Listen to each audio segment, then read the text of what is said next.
exchanges? It happened, one of the biggest one happened, I think, in around 2011. Big stocks, big names went to zero. In a matter of 6 minutes, the Dow plunged, I think, nearly 2,000 points. In a history, it happened at the first time at that time. Never, ever Dow plunged it. And since then, there's been 2 or 3 incidences. So yes, what they are saying about manipulation in the crypto market, it's already taking place in your equity market. We already know there is a bit of a manipulation and how, I mean, IPO market, who invests in IPOs? We've done IPOs. Do you IPOs? There you go. What happened in the IPO markets? It's pretty much a lot more similar stuff, but now the regulators are coming in and then they're closing that.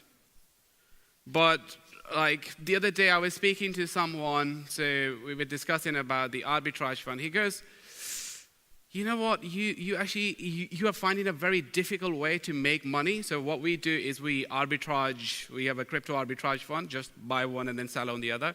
Thanks to the regulators that our profits have gone down, because before that, you could sell it at a lot more higher price in South Korea, in Asia, right? But now the premium between the two has gone down. He goes, you guys are actually working too hard. You know there is a specific time on different projects when the bots starts to kick in, and you can just go into one project and then you can start buying them up, and then it will just keep pumping it up. I said, yeah, okay, but we have a zero risk. Theoretically, we have a zero risk because it's an arbitrage fund.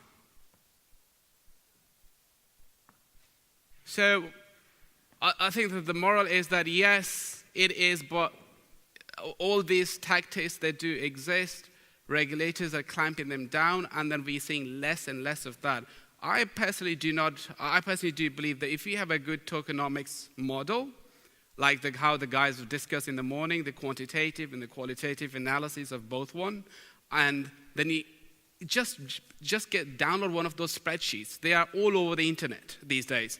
And then compare them to the benchmark ICOs that they have done. How many tokens they've issued, how much token this ICO is issuing, how much money they actually needed it, why these guys needed that much money, question them. And I agree about, without naming the names, but there are certain services out there where you could rate your ICOs up.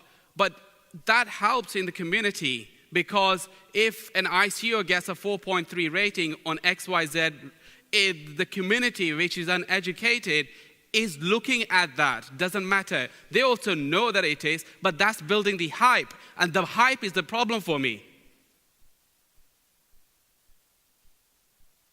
But without any further ado, I wanted to introduce our next panelists on the stage. So please welcome Christian, Nikolai, Reuben, Gintaras, and Alexey. Please come to the stage.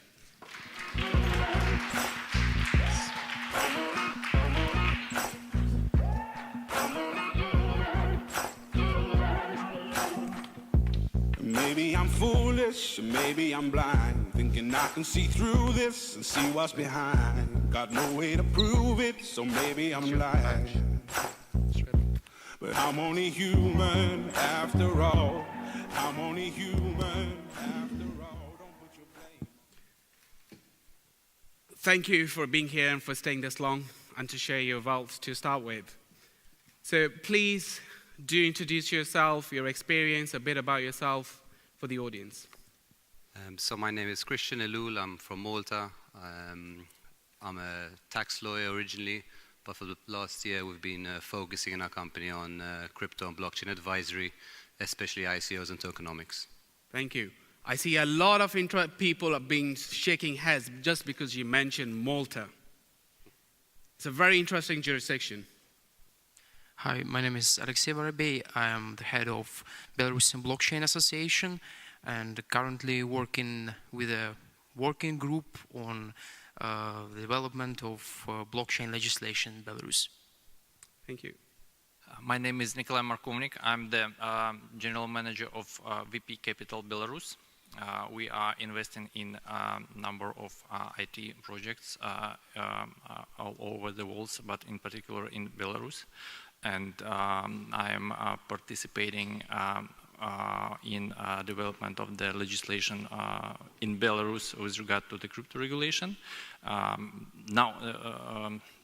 And also was the member of the working group with regard to the law which was enacted in Belarus in December 2017, which regulated on the higher level the crypto and the blockchain issues, as well as on the wider IT regulations.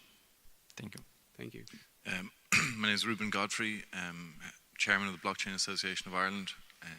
Supposed to be teaching in University College Dublin, but I got involved with a few ICOs. I've advised about 30 ICOs now, so kind of got my hands dirty with a few of them. Actually, just on that last point as well, on the ICO ratings, I took my name off the ICO bench rating site.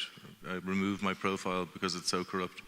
Just I thought that would be interesting. I know one of the individual, I was in, where was I before this? Lithuania as an influential. So if you see on the side, his number, I will not mention the number again, but he is right on the top 5. Who? Me? No, not yourself. I'm saying I'm still in the top 10, and I've even though they take my profile down, so I'm still there. Okay. So again, I think that the question goes back and forth. In relation to regulations, I have sat with the Lithuanian finance minister. I've sat with the central bank from there. I'm going to go to European Parliament on the 6th to speak about, the regulations and the issues around them.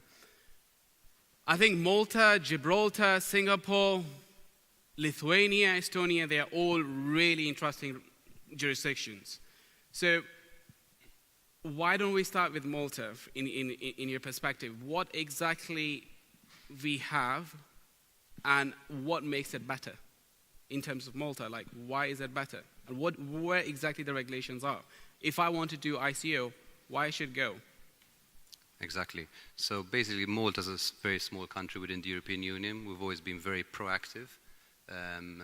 We've embraced blockchain quite some time ago, in the sense the Prime Minister's been fully on board in it.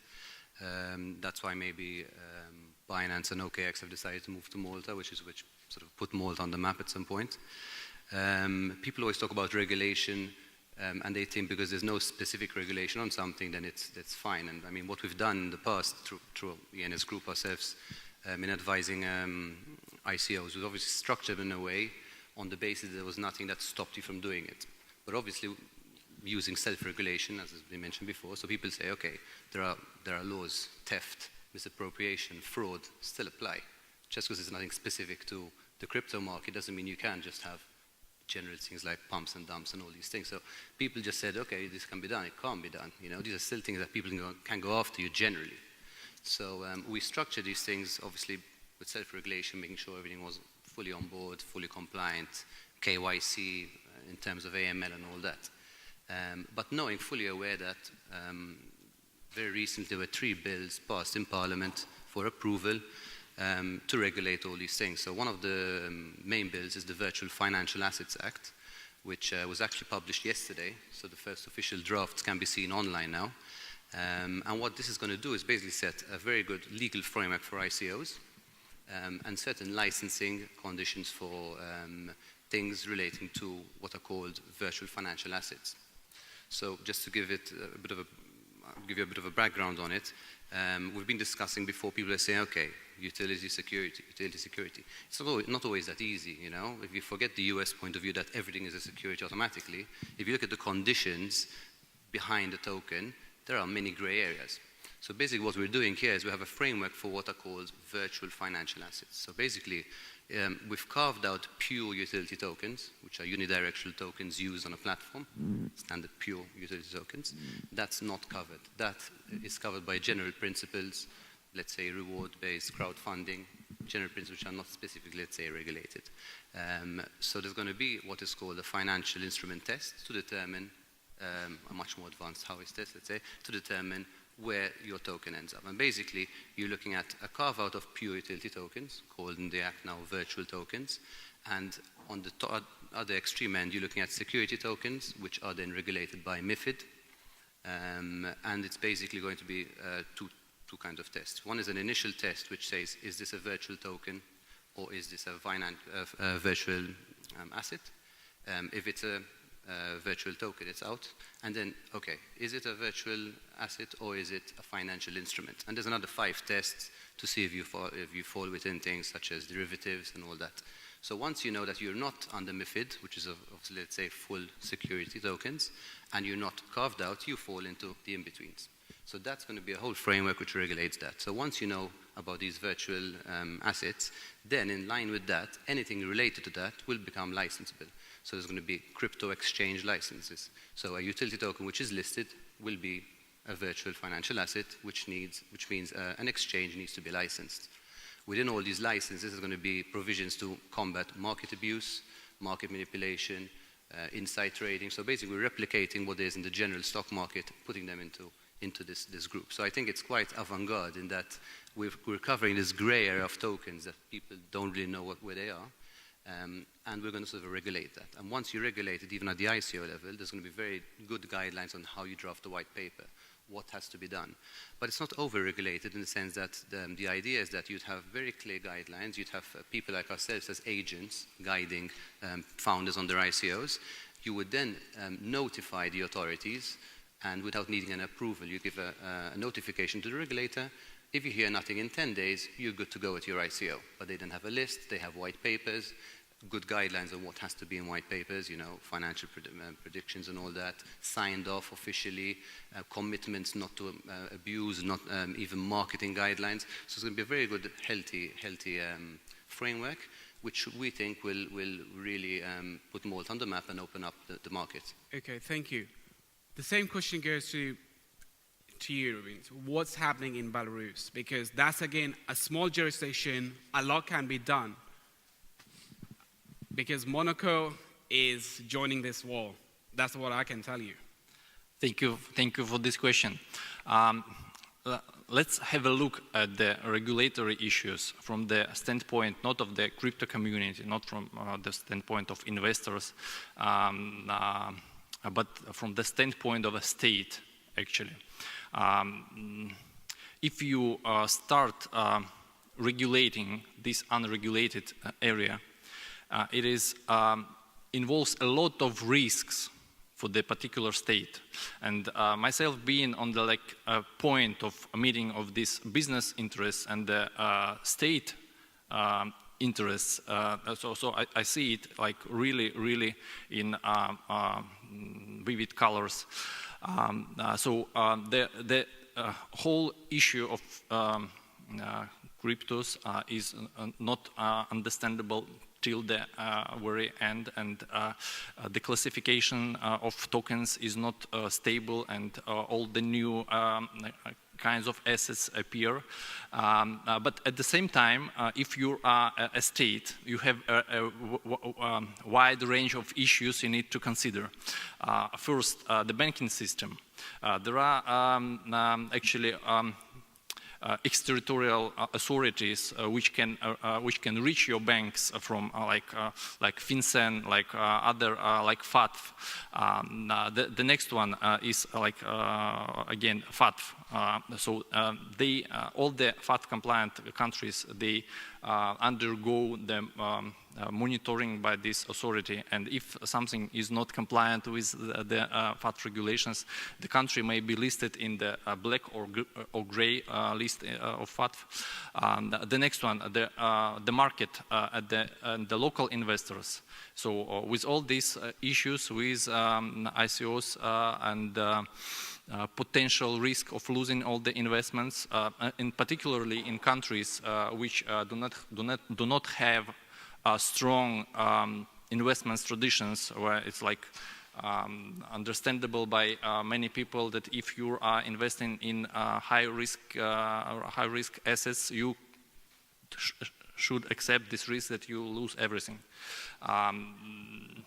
So taking all this risk in mind and bringing this with the needs of business and community and make this still a working solution is really a tricky issue to resolve. Unlike the regulators in Malta decided when there is MiFID II regulations and those tokens which fall under securities can be considered as financial instruments and fall under MiFID, all the rest will be regulated on the authority, financial authority level. In Belarus, we came to another approach. So we just stated that all the security legislation is not applicable to the tokens, and all the other legislation which potentially could be applicable is not applicable to the tokens. By creating such a framework where the external legislation is not involving, in this space, we are now filling with particular regulations based on the discussions and drafts which are available to us. We are using like Gibraltar, Malta, United States regulations. We are trying to fill this space with particular regulations and make it in a kind of soft law to be a more adaptable to the changing conditions. Great, thank you. Apologies because I've completely forgot to introduce Gintaras. Okay, hello. From Lithuania. So I met your chief, your finance minister, your central bank. I think you guys are doing pretty good stuff over there. So please do explain that how competitive the environment is, because we got one guy from Malta. And a lot of people, I mean, even these guys are under a lot of pressure because Gibraltar is right next door. And then we have two guys from the associations, Ireland, and from another association. But where exactly, just set the scene for the audience, that where exactly the Lithuania sits in terms of an ICOs. Okay, thank you very much. My name is Gintaras. I'm a former member of the Parliament of Lithuania, and now I'm working with TokenDesk. Lithuania is a third country in the world with collecting money in ICOs in the third quarter of 2018, and it shows that our entrepreneurs are very active in this field, and we have big potential for these projects. And Lithuanian government are looking forward for us, and in Lithuania we have a very strong crypto community. We have blockchain centers, we have many accelerators in Vilnius, and government go for, and we in a couple of weeks ago released, the tax authorities released some explanation how the crypto-related incomes are taxified, and taxation, what is taxation, and it's very good news for all our crypto community as well, because now we know that all crypto incomes are now applicable with the VAT. We understand how to pay taxes, incomes, etc. Another thing, good thing in Lithuania, that the National Central Bank have an approach that Lithuania must to be the fintech country, and they're helping for us as well, and they are supporting the security token things, and they want that all ICOs will be regulated ICOs. But it's good, another good thing that we're helping for our projects, and we have several companies in Lithuania which working with exchanging crypto to fiat, and they not they helping them and explaining how to open the how to be the difference between normal banking activities and the crypto exchange activities. And we have a company like Mr. Tango. I think many of ICOs knows them, and they work very well, and know all big exchanges have the accounts and relationships with this company. Thank you. I think this is the main things, and beside last month was the big conference with the National Central Bank of Lithuania. They start to developing the virtual liability companies with project based on blockchain, and they want that in 2019 the Lithuania will have possibility to open the entrepreneurs could open the company online without possibility to come to Lithuania, and it will be based on blockchain, and you can sell or buy shares of this company in blockchain system. Yeah, this is the main three things. Yeah, I actually went to the blockchain center in Lithuania, founded by Tony G. He's also a part of the European Parliament. But Vinny, I think this is where the role for Ireland, perhaps, could you explain that as in terms of associations, what you guys are doing over in Ireland? Where do we sit? Because yes, it's a tax haven, right? But it has a talent too. Well, it's like the kind of hard work has been done. So like you talk about trying to set up Lithuania as a tech hub, or Belarus as a tech hub, or even Estonia. You're up against a lot of challenges. How do you attract people there? How do you get the big names? How do you kind of draw the headlines? Now, we've done that in Ireland successfully over the last 15, 20 years with finance, with banking, and with tech firms setting up their headquarters there. So in terms of the kind of getting the word out that Ireland's a good place to do business, that's already done. Now what we have to do is kind of transition people, take the fear away from cryptocurrency, blockchain, tech. So we're doing that, I guess, in a kind of, I mean, the Blockchain Association of Ireland set up in 2016. We've been, again, dealing with kind of trying to push public dialogue. There was a discussion paper released in March by the government where they're at least beginning to talk about cryptocurrency at a national policy-making level. There's also been guidance, again, just last week about personal taxation, and it's one of the reasons I'm over here. Like, water always finds the sort of lowest point. So when you talk about regulation, we talk about what Malta can do that Ireland can't, or what Gibraltar can do that Malta can't. There's no one-size-fits-all when you talk about this. Now, you talk about different sorts of regulation. Again, there's like how does the National Central Bank view raising cryptocurrency versus how do you handle an ICO post-raise, right? So, I mean, there's many different things. Personal taxation, where is it beneficial for me to set up if I'm going to be earning in cryptocurrency versus in fiat? So there's a lot of different considerations. I think that at the moment, Ireland, we're just trying to establish ourselves as being a good place to have a tech startup. If you want to do blockchain or crypto startup there's nothing really preventing it. There's no regulation specifically against it. However, you're going to have trouble with the banks if you do try and do it. So there's more of a kind of, what we're trying to do is establish a code of conduct. In lieu of regulation being kind of top down, we're trying to get an understanding of how we want to play the game. And so we're beginning to do that, and hopefully by us demonstrating how we can get ourselves up and running and be involved with it, that this will serve to give guidance once the regulators do inevitably come looking for our help. Are you working with Paul Nolan, like with the central bank? Are you pushing them? There's a limit to how much you can push a central bank, and I mean, the word from them is if it's not money, it's not money. It's actually not true. In Lithuania, You can, of course. I mean, you feel free to do it. I mean, we've been in the pocket of the European Central Bank very much under the thumb since 2009 when we nationalised our debt, right? So we don't actually get to make a decision at a national level in Ireland when it comes to our central bank. We're very much under the thumb. We're certainly not going to be an outlier in this. We're not going to be leading the way in the same way Malta can or Gibraltar.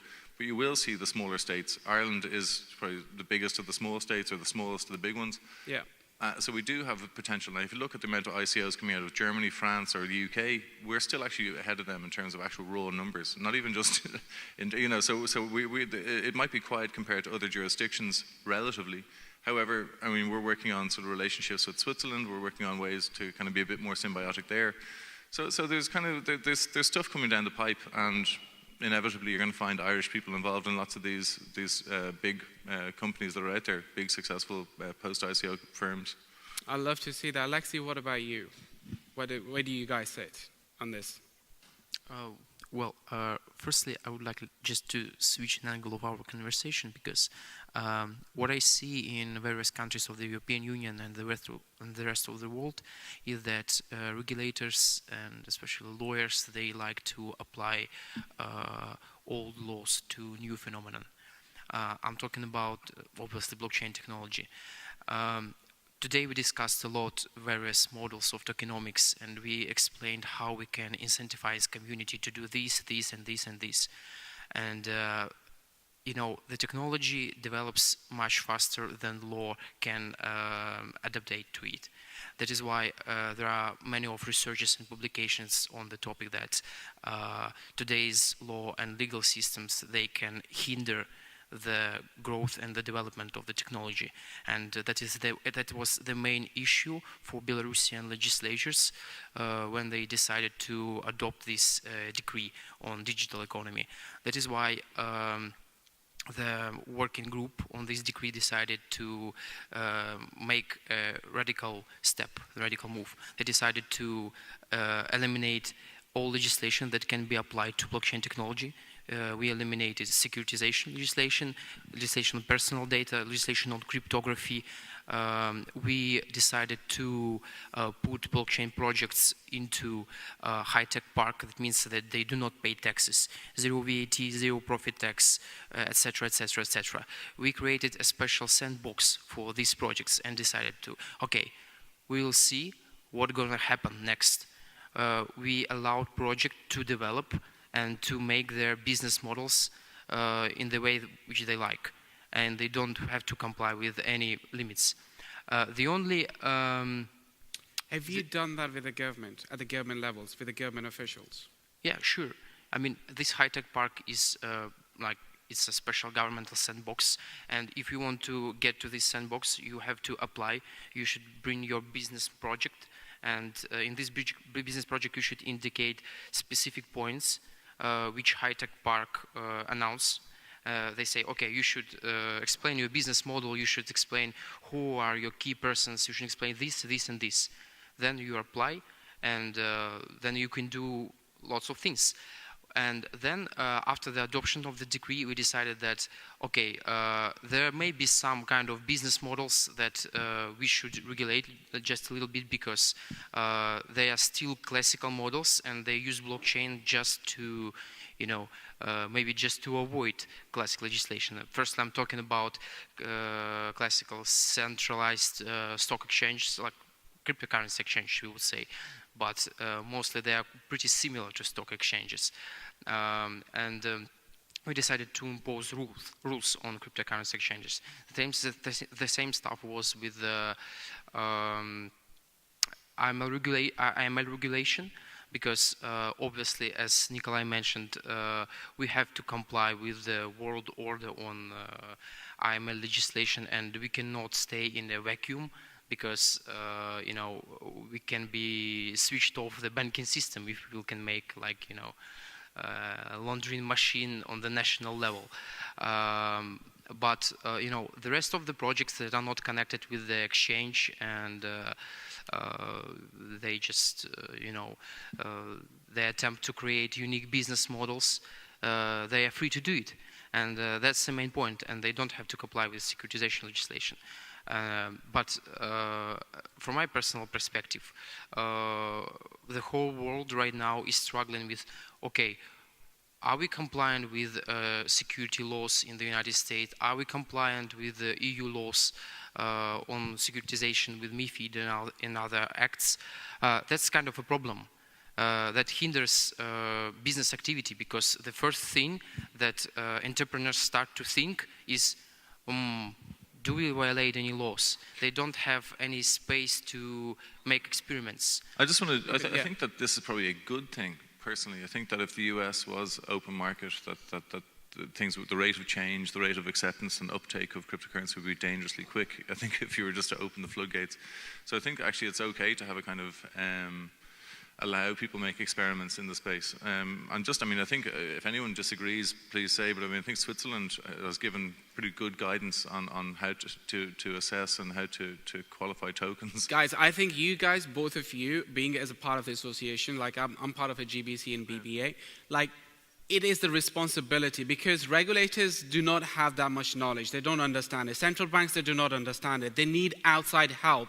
So it's associations. What is an association? I'll tell you, it's an expert, right? Well, something that actually, I guess, that kind of ties in, or somewhere where my mind has gone, once kind of stepping back a bit from the association and setting that up, is to look at public-private partnerships. And so instead of something just being looking at entrepreneurs or somebody coming up with an innovative way to make a clever token that will earn them, like we see pump and dump, and very clever, you made $1 million. Yep.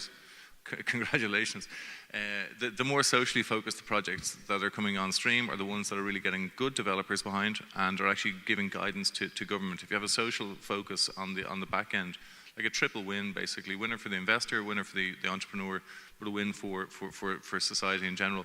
And there's some of the more interesting projects coming on stream are focused. They're slower to get to market, but once they get on there, I think that's really the way government will be swayed if it's taking pressure off, say, mental health services or the ambulance service, whatever way it can be. If you can figure out a way to kind of give back into society, this seems to me to be a good way to convince people. Don't tell them, demonstrate. But I think it's a very delicate balance. I mean, of course, it's not easy, but if you over-regulate, no one wants to come and use your country, and we know this sort of Ireland, Malta, trying to be nimble and with a pro-business approach. If you then under-regulate, then you're attacked by the larger countries as a tax haven. So obviously you have to regulate in an interesting way, but also keeping in line with the AML and all the other matters. And so that's the delicate balance you try and find.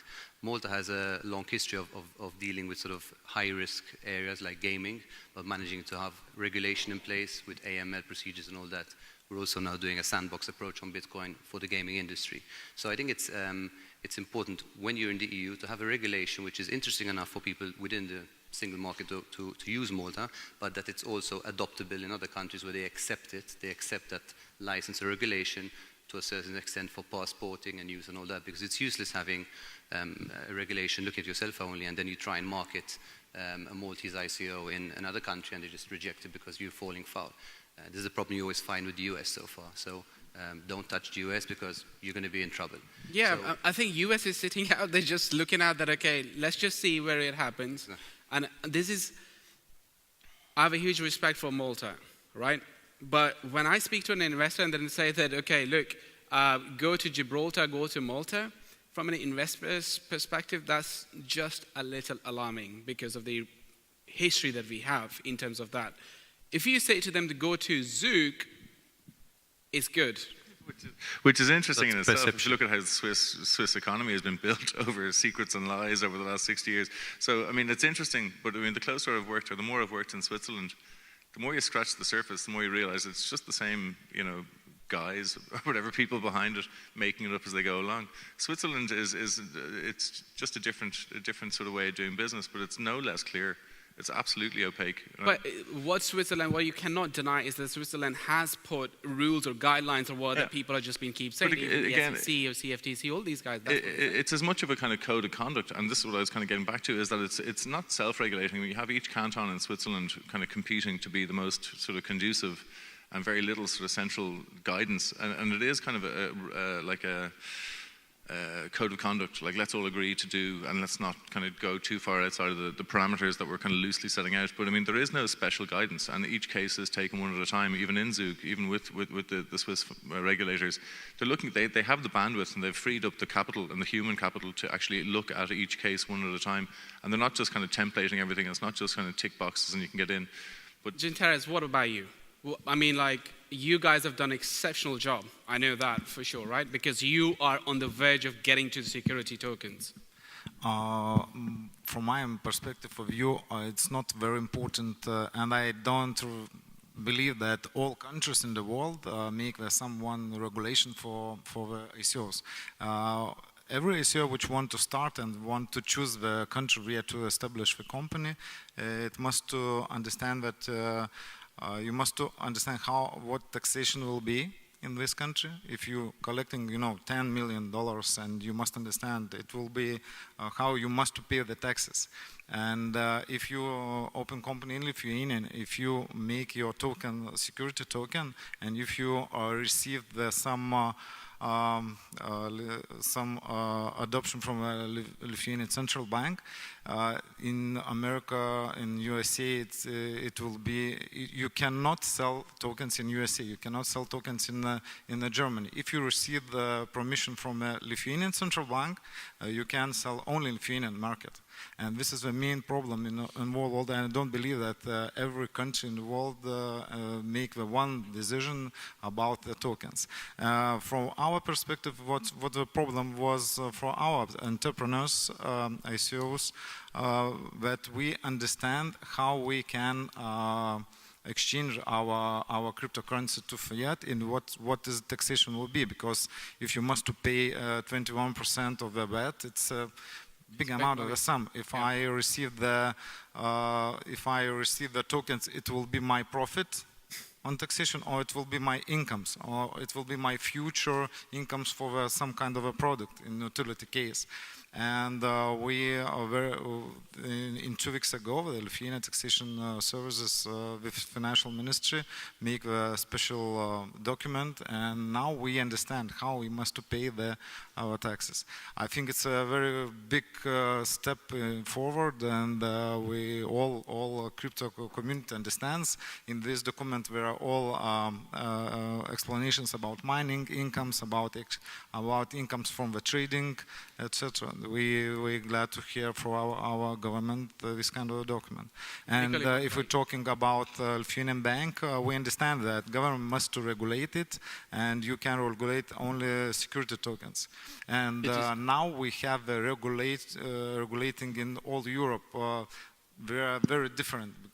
We are in Europe Union, but the regulation is very different in comparing if you in Lithuania want to make the ICO security token and with public sale, you can do it in the till 5 million euros. You can do it without special legislations, etc. But in the German, you can do it, and from a first euro, you must receive a special document from a German central bank. If you're doing public sale, it's very important thing. Okay. It is an interesting point raised whether it is good to over-regulate or under-regulate. So both are not the best solutions. Where's your jurisdiction sits? What do you think? Are you over-regulated or under-regulated? So at the moment, what in Belarus, we do have the framework in which we just eliminated all these securities, banking legislations, currency legislations, and we are creating this like infrastructure, legislative infrastructure. And I have Alexei in the same committee, we are meeting and we are arguing. So, because Alexei is always for under regulations, and myself and the representative of state, in many cases. So but he's wearing a Bitcoin socks, are they? And but the solution we are coming to, and it might be a good solution for this point of time and for this point of understanding of the technology of the industry, is the following: to create the main principal approaches from the regulatory standpoint. The first. The second one is to include into this sandbox the major players who are actually the points of contacts with the cryptocurrency and the blockchain technology, is the cryptocurrency exchanges and ICO operators, and it will to create a situation where it will be comparatively difficult to obtain this status of being a cryptocurrency exchange. But to allow only trustworthy and responsible and reliable players here on the market, and then on the ongoing basis, monitor the situation. When something changes, new schemes, new ways to abuse the legislation they allow. So to work with these players and to react proactively on the changing environment. So it will be the approach which will be adopted in Belarus. It will be comparatively difficult to get into this sandbox, and if you are not responsible, if you are not working with the regulators, it will be comparatively easy to lose this status, so that the people will value it if they receive it.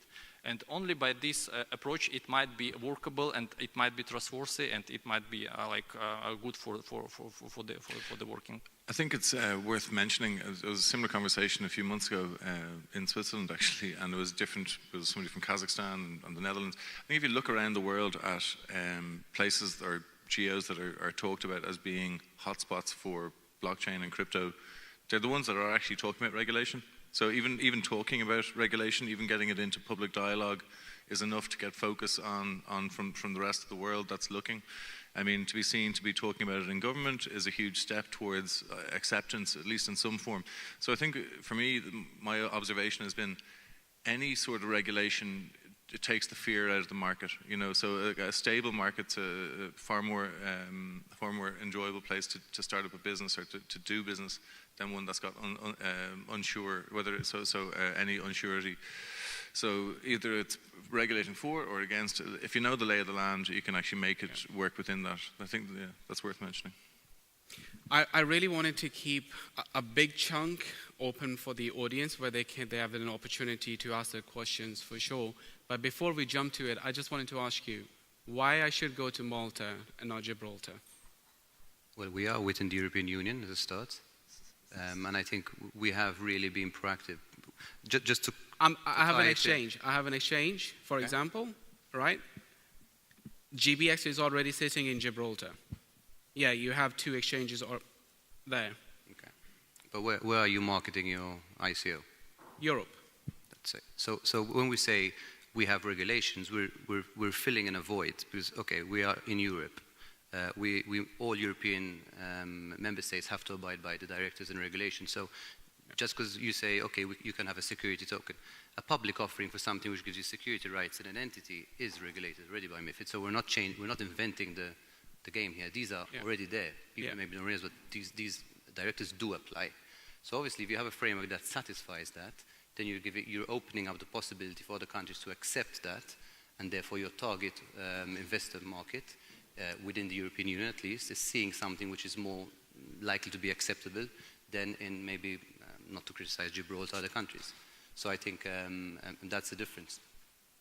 Those are new regulations on the exchanges. We also will have a license coming out which covers crypto exchanges. Okay. So through crypto exchange, you can also do a derivative exchanges, derivative trading as well, an exchange which would have both? So exactly. No, basically, so we're looking at virtual financial assets, which are not pure tokens, are not regulated by MiFID. Because obviously then if you're regulated by MiFID, it can be a normal exchange up to stock exchange. So obviously I assume, and this is because the specific implementing procedures haven't come out, you're going to have different levels of licenses. If it's going to be listing of utility tokens, listing of tokens which have more than that, up to security tokens. There'll be different thresholds. Thank you. Guys, I wanted to open up the floor. So if we could have kindly Mike on the floor. Do we have Mike? Right. So please go ahead with anyone with a question. Wanted to ask any question. This is your chance. I thought a lot of guys are doing an ICO over here. So, you have really good jurisdictions. Yes, we do have one for that.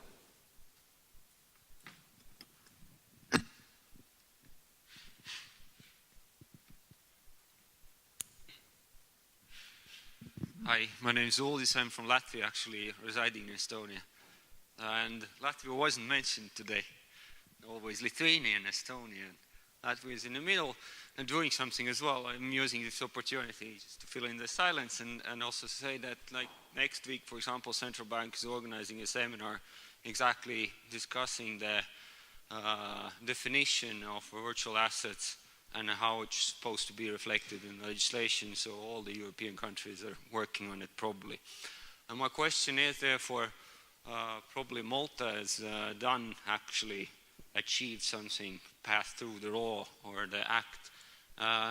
Now would you consider of selling your knowledge or just to use a better word, promote your knowledge and visit all the European countries and try to convince the regulators to adopt something very similar that you've done, and maybe provide a training at the regulator level to avoid certain mistakes that you acknowledge you have made during the process?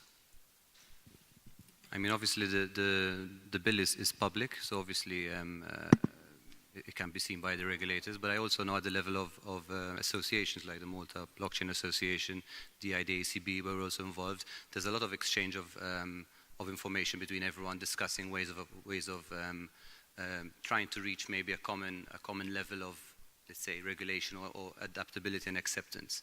I think it will only help if everyone has a certain level.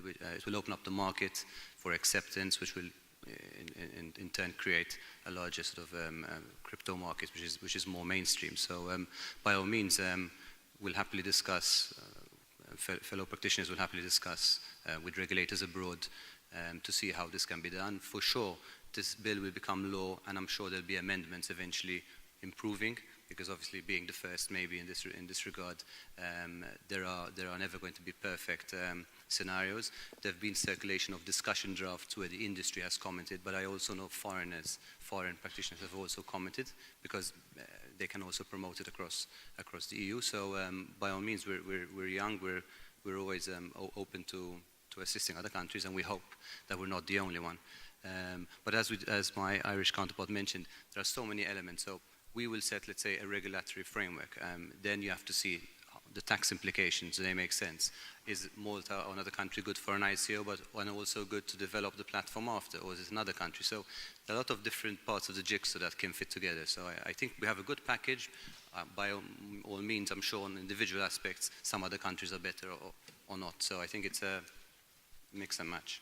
I think as well, I mean, if you start looking at what one size fits all, it's very different. So you look at, say, Ireland has a population of 4 million versus Malta's probably 400,000, you know, and then there's different political influences that would be invisible to anybody looking at the outside. But if you're in Latvia, you'd know something that we wouldn't know from the outside. So I think it's really important for the blockchain associations to be involved and to work with grassroots. I think that's hugely important. Has been doing meetups, going out and meeting people and doing sort of non-commercial events, and really understanding, making sure that every stakeholder is included in that conversation. That's for me been the most difficult thing to do, because you have all these different people pulling in different directions.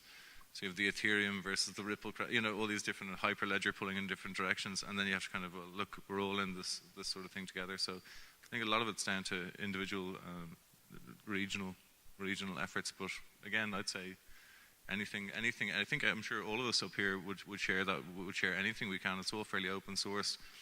But just give us a call or an email, I think. Okay. Here's a question from me. Now I know you guys are going to be biased on this one. Choice of jurisdictions if I am doing a utility token. Starting with yourself, sir. Talking about utility token. Yeah. So why should I come to Lithuania to do that? Lithuanian government said that they're supporting the security tokens because between utility and security, it's there are many discussions.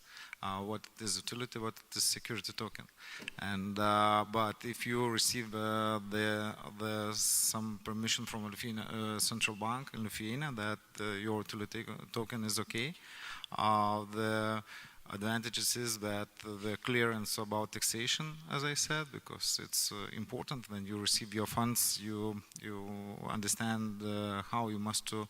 How long does it take? Because in Gibraltar, the applications are just like, it's impossible to get hold of lawyers.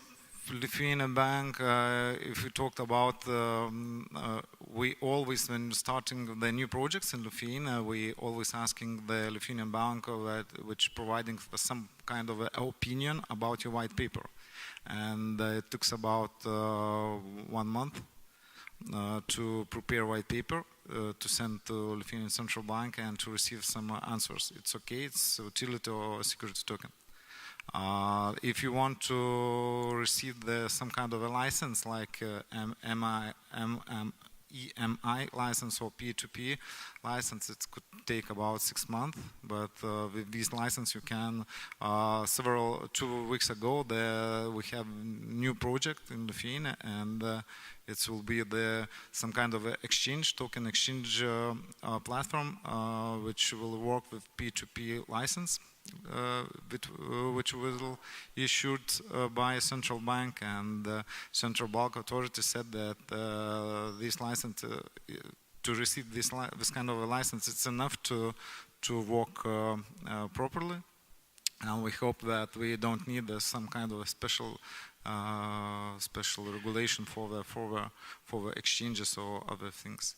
And I think it's the clearness and understanding how to work, it's the main reason why you must choose. And we are I think the time when you receive some kind of answers or license in Lithuania, it's quite short. Okay. What about you, sir? For Belarus, the answer will be pretty short.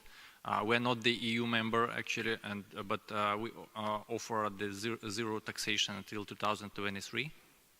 With all the revenues connected with cryptocurrencies and tokens. So this is something worth considering. You know, it mainly depends on, it's not about utility token or security token, it's about business model that you want to make. If you want to make a business that is oriented like B2C business, and the token is integrated into the system, you need a big market. That is why it's better to do everything in the European Union, obviously, 700 million at least. But if you want to make something really global, like you make a decentralized platform, for example, you make another Ethereum or another something like this, yes, you can go to Belarus because of zero taxation. Everything, all funds that you will attract will not be taxed. That is why it's pretty nice variant for entrepreneurs and startups. By you? No, I think if you, so we've done in the past six to 8 months about 42 ICOs purely on utility tokens. So those are the easy ones. Structures I mentioned before, reward-based crowdfunding. So basically, the good thing now is you're going to have clear legislation which shows you're not falling foul of anything. There's no worry from the founders saying, is something going to change tomorrow?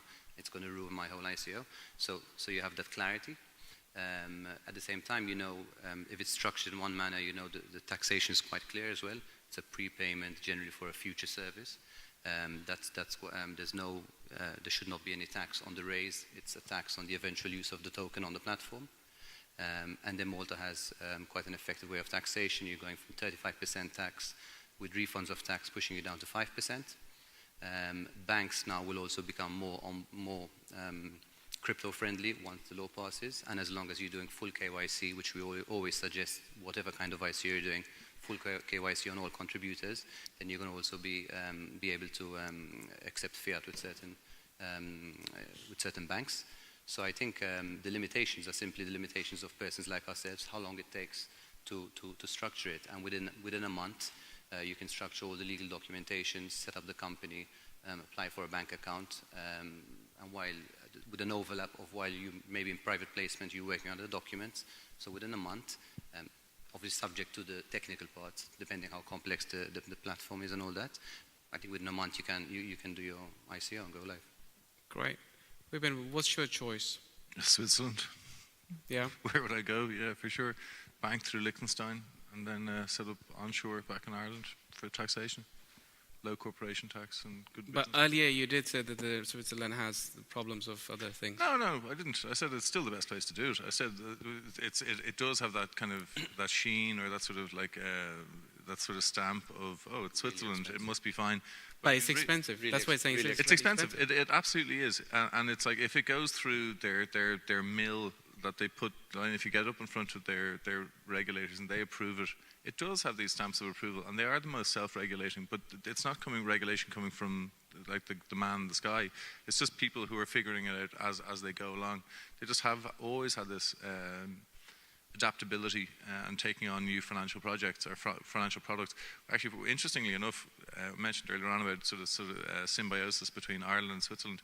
Switzerland are fantastic at the financial innovation, but when it comes to actual entrepreneurship and coming up with something that isn't a finance-based ICO, they're struggling.